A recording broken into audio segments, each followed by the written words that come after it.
রাতে খাবার আনতে গিয়ে মহরমের টাচে নিয়ে যাওয়ার সময় এবং এমনভাবে রাস্তায় ফেঁসে গেলাম।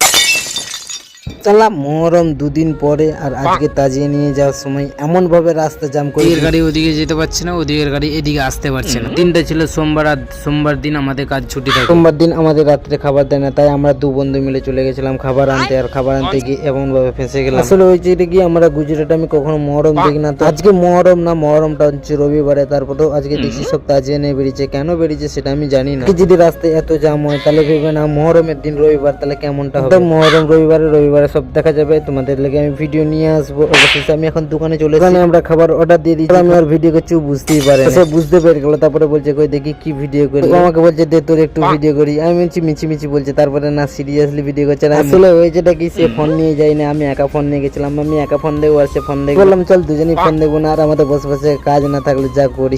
তো তোমাদেরকে কিছু কথা বলার ছিল, তো এই কথাগুলো ভাবলাম তোমাদেরকে আমি শেয়ার করি। তো আমি সবার মতো হাসাতে পারি না ঠিকই, তো আমি যতটা পারি তোমাদেরকে হাসানোর চেষ্টা করি। আমি ভিডিওর মধ্যে অনেকবারই বলেছি, তো আমি কাজের মধ্যে থাকি, তার মধ্যে থেকে টাইম বার করে আমি তোমাদের জন্য প্রতিদিন ভিডিও নিয়ে আসি। তো তোমরা আমার ভিডিওগুলো দেখে মনে হচ্ছে যে আমি কাজের মধ্যে থেকে কিভাবে ভিডিও আনি। তো সত্যি কথা বলছি, আমি তোমাদেরকে একদিন আমি সব দেখাবো তো আমি কিভাবে ভিডিও করি। কথা বলছি গাইস, তো আমি তোমাদের জন্য অনেক কষ্ট করে ভিডিও নিয়ে আসি। আমার অনেক কষ্ট হয় ভিডিও করতে, তারপরে আমি তোমাদের জন্য রেগুলার কন্টেন্ট নিয়ে আসি, ভিডিও নিয়ে আসি, তারপরে তোমাদের কাছ থেকে সাপোর্ট পাইনি। তো গাইস, তো আমার মনে হয় না আমি আর বেশি দিন ভিডিও করবো, তার কারণ আমি তোমাদের কাছ থেকে কোনো সাপোর্টই পাচ্ছি না। তারপরে আমি ভেবে নিয়েছি না, আমি এত কষ্ট করে ভিডিও করছি আর পাচ্ছি সাপোর্ট পাচ্ছি না, যেহেতু আমি আর ভিডিও নিয়ে আসবো না।